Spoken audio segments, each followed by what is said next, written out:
Okay, last क्लासमा हामी के डिस्कस गर्यौं भने SN1 मेकानिजमको बारेमा हामी फुल स्टडी गर्यौं है। त्यो भनेको के हो, SN1 मेकानिजम भनेको के हो है, यसको एक्जाम्पल हेर्यौं हामीले, यसको डिस्क्रिप्सन बुझ्यौं हामीले, यसको स्टेरियोकेमिस्ट्री हेर्यौं हामीले है। फ्रन्ट साइड अट्याक हुन्छ कि ब्याक साइड अट्याक हुन्छ त्यो कुरालाई हामीले राम्रोसँग बुझ्यौं अस्तिको क्लासमा है। आज हामी पढ्छौं SN2 मेकानिजम है। व्हाट इज SN2 मेकानिजम भनेर एक्जाममा फ्रिक्वेन्टली सोधिरा हुन्छ, एन्ट्रान्सतिर पनि सोधिरा हुन्छ है यो क्वेसन। ल आज हामी यसलाई डिस्कस गर्छौं। नम्बर फर्स्ट पोइन्टमा लेख्दियौं हामी SN2 भनेको के हो, यसलाई कसरी स्ट्यान्ड गरिन्छ है, कसरी नेम गरिन्छ यसलाई। SN2 stands for substitution nucleophilic bimolecular reaction है। substitution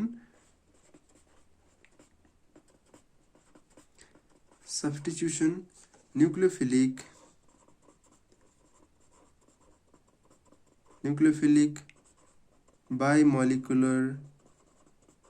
bimolecular reaction भनिन्छ यसलाई। अर्को के छ भने रेट अफ रिएक्सन केमा डिपेन्ड हुन्छ है, त्यो कुरामा जाम अब। The rate of reaction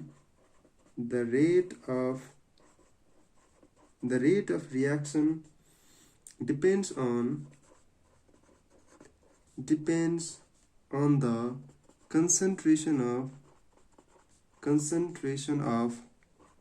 the alkyl halide, that is यसलाई के भनिन्छ भने सबस्ट्रेट भनिन्छ हामीले यसलाई। Substrate as well as base के हुन्छ भने है, पहिला हेरौँ एकचोटि यसलाई बुझ्न कोसिस गरौँ। SN2 भनेको के हो, सब्स्टिट्युसन न्यूक्लियोफिलिक बायोमोलिकुलर रिएक्सन है। रेट अफ रिएक्सन केमा डिपेन्ड हुन्छ भने कन्सन्ट्रेसन अफ सबस्ट्रेट र बेसमा चाहिँ दुईटैमा डिपेन्ड हुन्छ है। SN1 मेकानिजम के हुन्थ्यो भने सबस्ट्रेटमा मात्र डिपेन्ड हुन्छ, तर यो चाहिँ के हुन्छ भने दुईटैमा डिपेन्ड गर्छ है। त्यसैले हेरौँ एकचोटि। रेट भनेको के हुन्छ भने रेट Rx OH माइनस है, rate is equals to K Rx OH minus this is the second order reaction। Okay, अब यो रिएक्सन के हुन्छ भने वन स्टेपमा कम्प्लिट हुन्छ। This reaction कम्प्लिट्स in one step है, यही पोइन्ट लेख्छौँ। दिस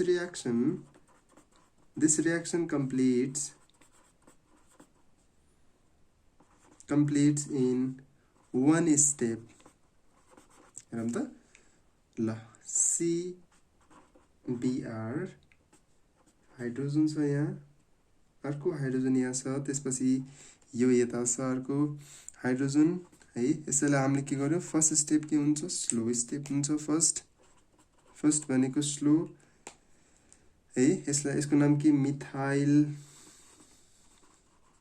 ब्रोमाइड है, स्लो स्टेप। त्यसपछि हाम्रो के हुन्छ भने न्यूक्लियोफाइलले यदि यो साइडबाट अट्याक गर्यो है, OH माइनसले यता अट्याक गर्दाखेरि त्यसपछि आउँछ हाम्रो बोन्ड CH माथि आयो, माथि तल। अब के छ भने ब्रोमिन हाम्रो लिभिङ ग्रुप हो, त्यसैले फर्स्टमा यिनीहरूले के बनाउँछन् भने पार्शियल बोन्ड बनाउँछन् है। हेरौँ त, यिनीहरूले के गर्छन् भने पार्शियल बोन्ड बनाउँछन्, जसलाई हामीले के भन्छौँ भने ट्रान्जिसन स्टेट भन्छौँ।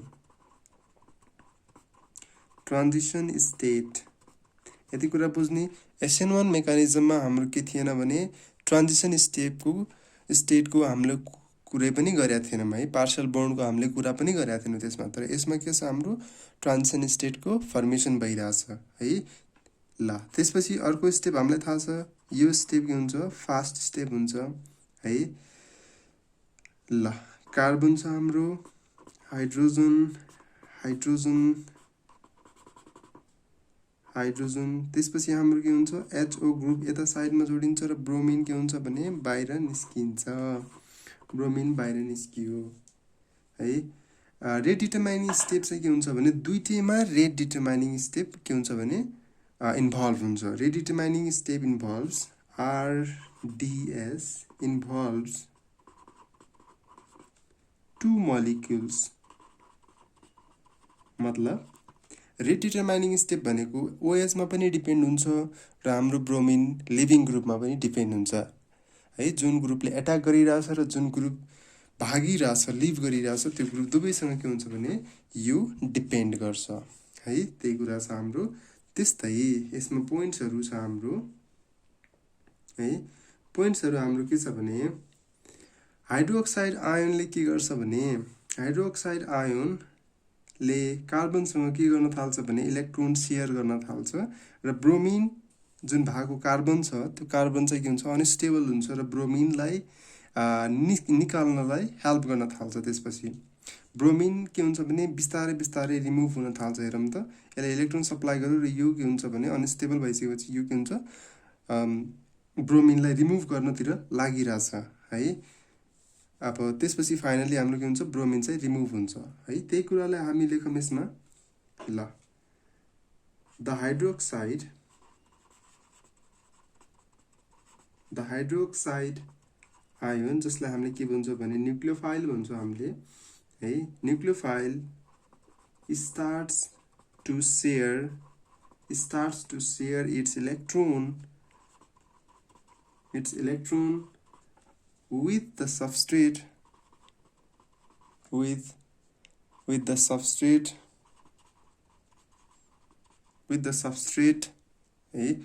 substrate carbon atom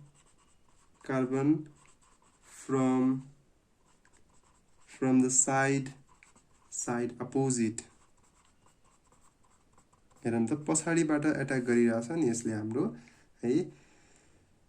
ल त्यस्तै द ब्रोमिन है। मैले अघि बुझाएको कुरालाई ल्याङ्ग्वेजमा मात्र लेखिदिरहेको छु है, केही पनि डिफ्रेन्स छैन। The bromine atom starts removing its share pair of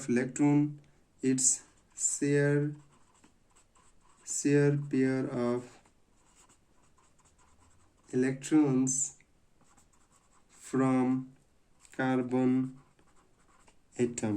हेरौँ त एउटै कुरा हो, केही पनि डिफ्रेन्स छैन। मैले भनेको अनुसार न्युक्लियोफाइलले कार्बनलाई एट्याक गर्छ, ब्रोमिन अनस्टेबल हुन्छ। ब्रोमिन अनस्टेबल भइसकेपछि ब्रोमिनलाई कार्बनले के गर्छ भने भगाउन खोज्छ, भाग ब्रोमिन भन्छ यसले।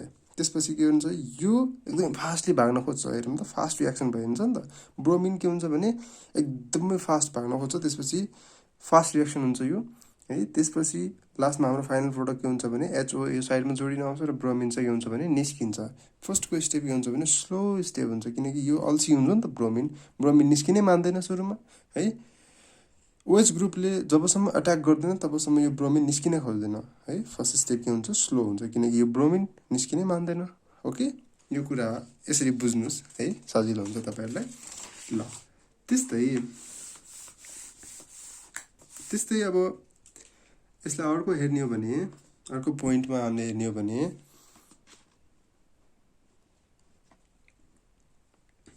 हेरौँ त म लेख्छु पहिला the state of affairs is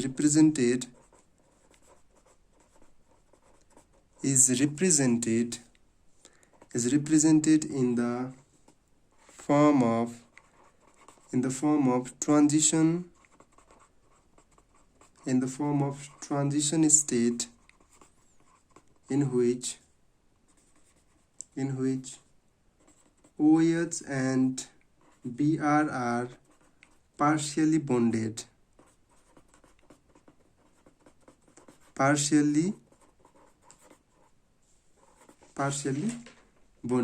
है। हामीले अगाडि एक्सप्लेन गरिसकेका छौँ हामीले यसलाई है। ल त्यस्तै पार्शियली बोन्डेड हुन्छ। त्यसपछि यसमा हेरौँ त एउटा रियाक्सन लेख्दियौँ है। हाइड्रोजन Br हाइड्रोजन H के हुन्छ अब OH यो साइडबाट के हुन्छ OH यो साइडमा हुन्छ, OH ले के गर्छ भने यता अट्याक गर्छ हाम्रो है। फर्स्ट स्टेप हाम्रो के हुन्छ, स्लो स्टेप हुन्छ है। त्यसपछि अर्को के हुन्छ, HOCBr हुन्छ, H छ हाम्रो। त्यस्तै यो के हुन्छ, यसरी अनस्टेबल हुन्छ यो कार्बन चाहिँ। कार्बन अनस्टेबल भइसकेपछि यसमा के हुन्छ, पार्शियल नेगेटिभ चार्ज आउँछ, यसमा पनि पार्शियल नेगेटिभ चार्ज आउँछ, यसमा के हुन्छ, पार्शियल पोजिटिभ चार्ज आउँछ। यसलाई हामीले के भन्छौँ, ट्रान्जिसन स्टेट भन्छौँ हामीले यसलाई। अर्को के हुन्छ, ब्रोमिन निस्किसकेपछि यो रिएक्सन के हुन्छ, फास्ट निस्किन्छ भनेपछि fast HOCH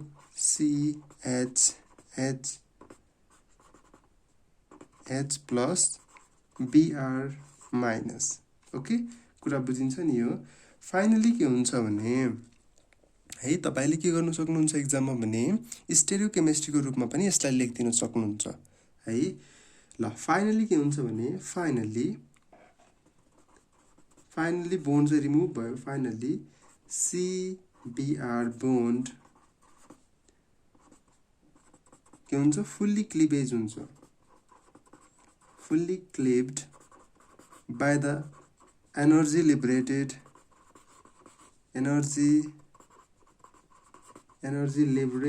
by the COH bond formation okay. त्यसपछि के हुन्छ यसमा, OH group, the OH group takes the position just opposite to that occupied by the bromine है। thus the alcohol formed has opposite conformation। बुझिन्छ opposite confirmation, मैले last क्लासेसहरुमा पनि भन्दै छु कन्फर्मेसन भनेको के हो भनेर है। the reaction is said to proceed with complete inversion of configuration called Walden inversion है। जसलाई हामीले के भन्छ भने Walden inversion भन्छौं हामीले, बुझ्नुस् है। OH ग्रुप के हुन्छ भने OH ग्रुपले यो माथिको बाट चाहिँ हामी जुन के अगाडि ब्रोमिन छ भने पछाडीबाट आएर के हुन्छ, OH ग्रुपले अट्याक गर्छ, जसको के हुन्छ भने फाइनल प्रोडक्ट आउँदाखेरि जुन ब्रोमिन इनिशियल सबस्ट्रेटमा जहाँ थियो त्यसको अपोजिटमा जस्ट के हुन्छ भने OH ग्रुप आएर न्यूक्लियोफाइल आएर त्यहाँ बस्दिन्छ है। जसले गर्दाखेरि के हुन्छ भने अपोजिट कन्फर्मेसन देखाइदिन्छ। त्यसले गर्दाखेरि हामीले रिएक्सनलाई कसरी प्रोसिड हुन्छ भन्न सक्छौं भने कम्प्लिट इन्भर्सन अफ कन्फिगरेसन को कारणले गर्दाखेरि यो रिएक्सन के हुन्छ भने प्रोसिड हुँदै जान्छ, जसलाई हामीले भन्न सक्छौं वाल्डेन इन्भर्सन। ओके ल, त्यसपछि अब जाम हामी फ्याक्टर्समा जाम है। के फ्याक्टर्सहरु छ त अब यसमा है। Factor influencing factors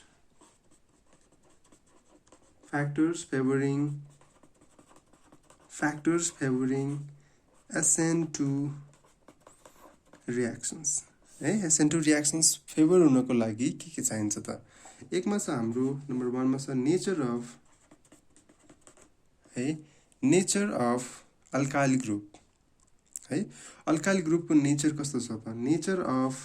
nature of the alkyl group हेरौँ त।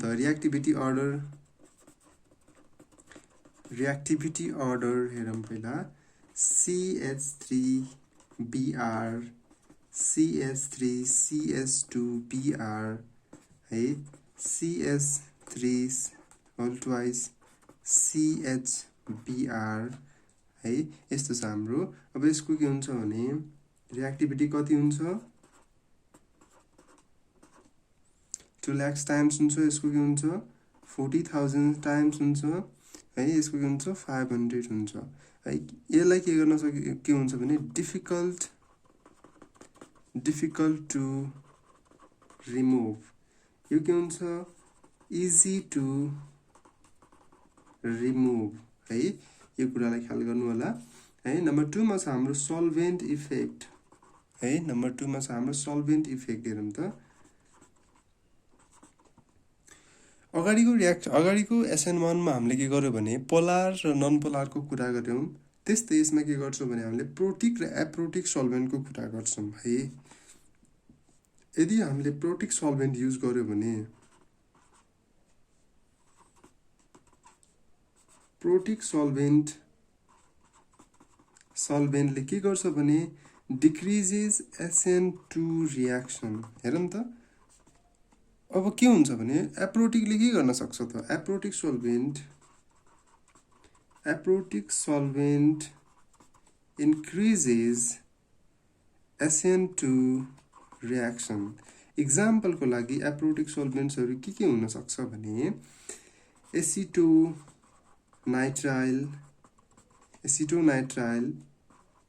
एसिटोनाइट्राइल, डाइमिथाइल फर्मामाइड है।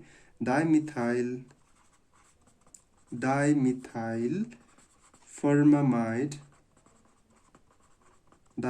फर्मामाइड जसलाई हामीले के गर्छ भने DMFME2SO यो हुन्छ हाम्रो है। ल अब हेरौँ त फेरि एकचोटि म फ्याक्टर्सको कुरा गर्दिन्छु। Factors favouring SN2 reactions. Nature of alkyl ग्रुपमा हेर्यौं भने फर्स्टमा रिएक्टिभिटी अरु के छ भने प्राइमरी है। प्राइमरी कार्बनमा यदि यो छ भने हाम्रो CH3Br यसरी छ भने हाम्रो के हुन्छ भने यसलाई के हुन्छ इजी टु रिमुभ गर्न के हुन्छ भने एकदमै इजी हुन्छ हाम्रो है। त्यस्तै यदि हाम्रो अर्कोमा छ भने है अर्कोमा हाम्रो यसलाई हामीले भन्न मिल्छ यो भन्न मिल्छ टर्सरी कार्बन पनि भन्न मिल्छ हामीले यसलाई है। किनकि यो CH3 हाम्रो दुईटा हुन्छ CH3 सरी यसलाई टर्सरी भन्नु मिल्दैन हामीले यसलाई सेकेन्डरी भन्नुपर्छ हामीले है। यो सेकेन्डरी कार्बन हो यो प्राइमरी कार्बनहरु हो तर प्राइमरी कार्बनमा पनि हाम्रो के हुन्छ भने मिथाइल चाहिँ बढी रिएक्टिभ हुन्छ त्यसपछि इथाइल हुन्छ त्यसपछि हाम्रो के हुन्छ भने सेकेन्ड डिग्री त्यसपछि टर्सरी त्यसपछि यसरी हुँदै जान्छ यो कुराहरु है। त्यसपछि सल्भेन्ट इफेक्टमा के छ भने यदि प्रोटिक सल्भेन्ट छ भने SN2 रिएक्सन के हुन्छ डिक्रिज हुन्छ। यदि एप्रोटिक सल्भेन्ट छ भने SN2 रिएक्सन के हुन्छ इन्क्रिज हुन्छ। जस्तै एक्जाम्पलको लागि एप्रोटिक सल्भेन्टमा यो एप्रोटिक सल्भेन्ट हो हाम्रो चाहिँ है। त्यस्तै अब यसैलाई हामीले हेर्यो भने स्टेरियोकेमिस्ट्री हेर्दाखेरि यसको स्टेरियोकेमिस्ट्री हेर्दाखेरि न्यूक्लियोफाइल जहिले पनि के को अपोजिटमा रिएक्सन गर्छ भने लिभिङ ग्रुपको अपोजिटमा आएर के हुन्छ भने यसले अट्याक गर्छ। किनकि त्यो साइड के हुन्छ भने खाली हुन्छ है। त्यो खाली साइडमा गएर त्यसले अट्याक गर्न सजिलो हुन्छ। ब्रोमिनको साइडबाट आयो भने त के हुन्छ यसलाई अट्याक गर्न गाह्रो हुन्छ नि त। त्यसैले यसले के गर्छ भने ब्याक साइड पछाडीबाट अट्याक गर्छ ब्रोमिनको लिभिङ ग्रुपको अपोजिटमा गएर अट्याक गर्छ है। जुन फर्स्ट स्टेप हामीलाई थाहा छ स्लो हुन्छ र यसमा के हुन्छ भने एउटा एक्स्ट्रा ग्रुप आएर जोडिँदाखेरि कार्बनको स्टेबिलिटी के हुन्छ भने खलबलिन्छ। कार्बनको दिमाग खलबलिन्छ। दिमाग खलबलिसकेपछि के हुन्छ भने ब्रोमिनमा पार्शियल नेगेटिभ चार्ज आउँछ। अब यो दौडिन खोजिरहेछ म त भाग्दिन्छु भनिरहेछ है। OH चाहिँ के हुन्छ भने यसले के गरिरहेछ अब त म नजिक टसिन आउँछु भनेर भनिरहेछ। कार्बनले के गरिरहेछ भने आफ्नो स्टेबिलिटी के गरिरहेछ भने हराइरहेछ। यसले स्टेबिलिटी भनेको लुज गरिरहेछ। यसले रिएक्टिभिटी बढाइरहेछ। कसलाई म अब राख्ने भनेर भनिरहेछ। यसले प्लस छ यसमा माइनस चार्ज छ है। अब हेरौँ त पार्शियल बोन्ड बनिरहेछ। यो ब्रोमिन चाहिँ के हुन्छ एकदमै फास्ट निस्किन्छ भनेपछि यो फास्ट रिएक्सन हुन्छ त्यसपछि र HO ग्रुप ढुक्कसँग आएर कार्बनसँग जोडिन आउँछ है। ब्रोमिन चाहिँ हाम्रो निस्किन्छ र पछाडी आएर बस्छ। पछाडी आएर यही बस्नुको रिजन भनेको जस्ट अपोजिटमा बस्नुको रिजन भनेको त्यसैलाई हामीले के भन्छ भने अपोजिट कन्फर्मेसन भन्छ हामीले। बुझिन्छ अपोजिट कन्फर्मेसन जसलाई हामीले के भन्छौँ भने यो रिएक्सन कसरी प्रोसिड हुन्छ भने कम्प्लिट इन्भर्सन अफ कन्फिगरेसनले गर्दाखेरि यो रियाक्सन के हुन्छ भने प्रोसिड हुन्छ, जसलाई हामी के भन्छौँ वाल्डेन इन्भर्सन भन्छौँ हामीले। ओके ल त्यस्तै अब अरू कुराहरू त अब बुझिसक्नु भयो। SN2 रियाक्सन भनेको के हो, stands for substitution nucleophilic bimolecular reaction हाम्रो हैन। केमा डिपेन्ड हुन्छ, दुवैमा डिपेन्ड हुन्छ, बोथमा डिपेन्ड हुन्छ। रेटमा के हुन्छ भने सेकेन्ड अर्डर हुन्छ काइनेटिक्स यसको है। यो कुरा त अब हामीले बुझिसकेका छौँ। ट्रान्जिसन स्टेट फर्मेसन गरेर यो रियाक्सन प्रोसिड हुँदै जान्छ है। ल आजलाई यति गऱ्यौँ हामीले है। नेक्स्ट क्लासमा चाहिँ हामी के गर्छौँ भने यो दुईटाको हामी डिफरेन्स गर्छौँ है। अब यदि केही बुझ्नु भएको छैन भने मलाई बुझेको छैन सर भनेर कमेन्टमा लेखिदिनुहोस्। यदि बुझ्नु भएको छ भने सर मैले बुझेँ भनिदिनुहोस् है। यदि बुझ्नु भएको छ भने यो आफ्नो साथीहरूलाई पनि रिकमेन्ड गरिदिनुहोस्, किनकि यो सायद यो भिडियोले तपाईँहरूलाई के गर्छ भने धेरै कुरामा क्लियरिटी पाउनको लागि हेल्प गर्न सक्छ है। त्यसैले यसलाई आफ्नो साथीहरूमा सेयर गरिदिनुहोस् है। यदि मलाई मसँग फेसबुकमा इन्स्टामा कनेक्ट हुन चाहनुहुन्छ भने मैले लिङ्क दिएको छु तपाईँहरूलाई। त्यो लिङ्कमा र फोन नम्बरमा मलाई फोन गरेर क्वेसन सोध्न सक्नुहुन्छ है। ल आजलाई यति गरौँ। Thank you.